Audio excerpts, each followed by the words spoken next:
낯선 발자국. 퇴근길 지연은 평소보다 늦게 집에 돌아왔다. 비는 그칠 줄 모르고 쏟아졌고 신발은 이미 젖어 축축했다. 아파트 단지에 들어서자 텅 빈 복도에는 그녀의 구두 소리만 또각또각 울려 퍼졌다.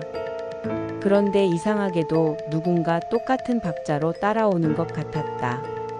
뒤돌아보면 아무도 없는데 다시 걸으면 또각또각 소리가 겹쳐 따라왔다. 심장이 요동쳤다. 엘리베이터를 타려다 겁이 나 계단으로 향했는데 그 소리는 끝까지 함께였다. 3층, 4층, 5층 멈추면 멈추고 빨라지면 빨라졌다. 집 앞에 도착했을 때 지연은 피가 얼어붙는 듯한 충격을 받았다. 자신의 신발과는 전혀 다른 맨발 자국이 물에 젖은 복도 바닥에 선명히 찍혀 있었다. 그것은 문 앞에서 멈췄고 더 이상 흔적이 없었다. 창문에 비친 그림자. 민수는 프리랜서 디자이너였다. 늘 그렇듯 새벽까지 작업을 하던 중 잠시 목을 돌렸을 때 창문 유리에 비친 그림자를 보았다. 방 안 조명에 비춰야 할 건 자기 모습뿐인데 유리엔 자신보다 훨씬 길고 뒤틀린 그림자가 있었다. 민수는 식은땀이 흐르며 천천히 뒤를 돌아봤다. 텅 빈 방. 다시 창문을 보니 그림자는 그대로 그 자리에 있었다. 이번엔 웃고 있었다. 찢어진 입, 비정상적으로 크게 뜬 눈, 그리고 창문 안쪽을 향해 손톱을 긁고 있었다. 끼익 끼익. 민수는 비명을 삼키며 커튼을 닫았다. 하지만 닫힌 커튼 너머로 계속해서 긁는 소리가 이어졌다. 사라진 전화.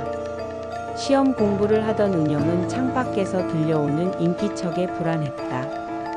커튼을 스르륵 열자 가로등 불빛 아래에 검은 그림자가 서 있었다. 움직이지 않고 오직 자기 집 창문만 바라보고 있었다.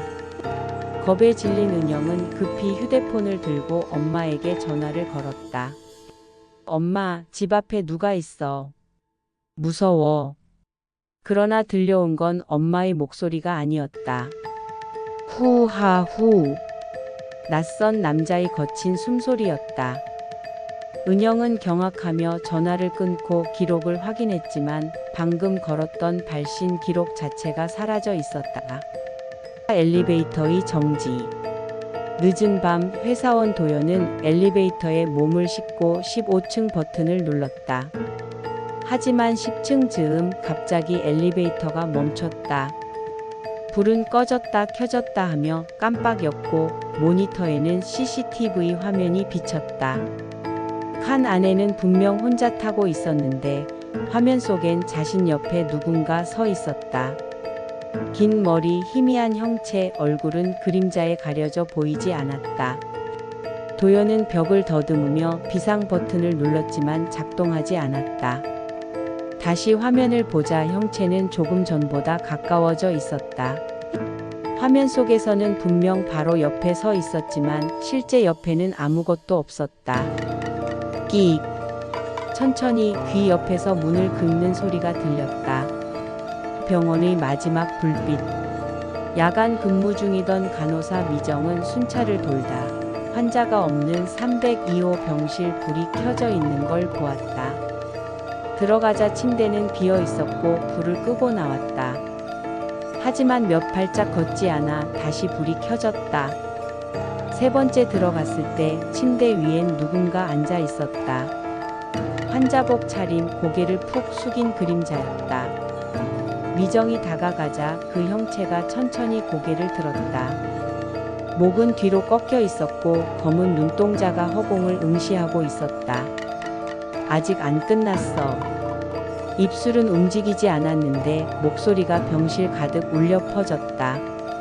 밤길의 동행자. 자정 넘은 시골길, 철수는 술자리를 마치고 집으로 돌아가던 중이었다. 어둡고 고요한 길 위에 그의 발자국 소리만 울렸다. 그런데 어느 순간부터 그 소리에 또 다른 발자국이 겹쳐졌다. 뒤돌아보면 아무도 없었다. 하지만 분명히 발자국은 따라왔다. 철수가 달리자 그것도 달렸다. 죽을 듯이 달려 집으로 뛰어 들어온 순간 안도의 한숨을 내쉬었다. 하지만 현관 불빛 아래 축축하게 젖은 맨발 자국이 그의 것과 함께 집 안쪽으로 이어져 있었다. 택시의 마지막 손님. 택시 기사 박 씨는 새벽녘 젊은 여자를 태웠다. 긴 머리를 늘어뜨린 채 그녀는 작은 목소리로 말했다. 동공동묘지로 가주세요. 목적지에 도착했을 때 뒷좌석은 텅 비어 있었다. 하지만 좌석은 축축하게 젖어 있었고 거울에선 차갑게 김이 서려 있었다. 놀라 백미러를 본 순간 여자가 여전히 앉아 있었다. 박 씨는 그 자리에서 얼어붙었다. 여자는 고개를 천천히 들어 눈이 마주친 순간 환하게 미소 지었다. 끝나지 않은 밤. 이 모든 이야기는 다른 사람들의 경험 같았지만 사실 같은 밤, 같은 시간에 벌어진 일이었다. 아침이 밝아와도 평온은 돌아오지 않았다. 그날 밤을 겪은 이들은 동시에 휴대폰 알림을 받았다. 화면에는 같은 문장이 떠 있었다. 당신 차례입니다. 밤은 아직 끝나지 않았습니다. 그리고 그 순간 각자의 방 안불 꺼진 구석, 닫힌 문 뒤, 침대 옆에서 그들이 봤던 형체가 서 있었다. 밤은 끝나지 않았다. 지금도.